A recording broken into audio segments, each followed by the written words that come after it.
Alright, doing some testing on a 24 volt system. This 24 volt system has 4 6-volt batteries.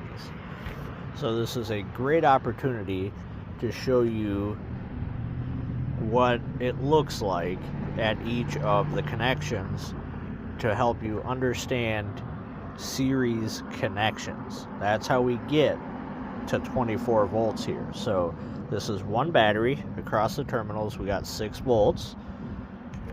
This battery is in series with this. So this is the negative, that's the positive, this is the negative. They're in series. We have 12.89.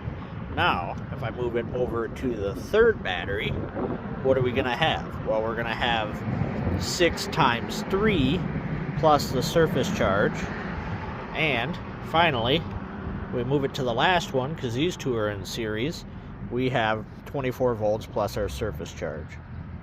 My problem is I want to load test this, but I don't want to work real hard, and I have 25 volts across the main terminals. How am I going to load test these batteries? Well, I have a 12 volt load tester. What am I going to do? Well, what I'm going to do is I'm going to load test these two batteries as a pair of cells, 6 volt cells. And I'm going to load test these two batteries as a pair of 6 volt cells to make 12 volts. I hope all that makes sense. This isn't for amateurs. This isn't something you should ever do if you don't understand 100% what you're doing. If you don't understand what you're doing, disconnect all 4 batteries carefully. Charge and test each one individually. Otherwise, you're going to get the wrong results. You're going to cause a fire or you're going to start trouble. So don't do that. But this is how we're going to test this. Okay, I'm going to show you this, but don't do it. This is dumb. Since these are all connected, I'm across the 12 volts with the 2 6-foot cells.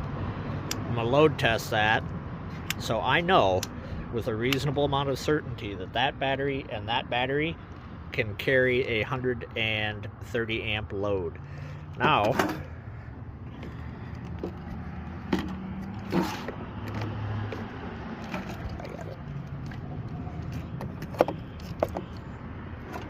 now I'm testing this 6 volt cell and that 6 volt cell in series, and when I load that, what do we got? 2 volts? So, I know, even though we have a surface charge on these that's well in the above the 12 volt range, one of these two batteries, probably both of them, because we're not dropping to 6 volts, are we? We're dropping to 2. So these batteries are more than likely faulty. Now to verify, we'll tear it all apart and test each one individually. Okay, and here is the bad pair of cells. This is the first one. You can see that voltage doesn't even hardly drop. So this battery will probably pass a test. We're going to go ahead and test it that way. Let's go to the other one.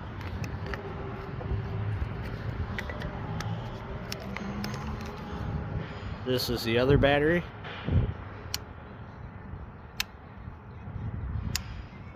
That one is no good. So, and you can see it has a good surface charge. It's actually just under 6 volts. But I'm going to check the levels since we can actually do that, and make sure there's actually some electrolytic solution in it. Otherwise, it's probably going to get at least one good battery. But these are all pretty old, so I'd replace them due to age anyway. Alright, I was able to save that battery. It was just really low, so we made some battery acid, filled it in there, charged it.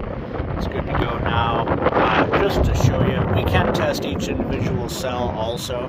I just like to test them as a 12 volt pair, but that's one with everything hooked up. But again, if you don't know what you're doing, all you're going to do is ruin your equipment, start a fire, or get wrong answers for your tests. So make sure you understand what you're doing before you go hooking up to something like this. Because the amount of current that this can put out is really no joke.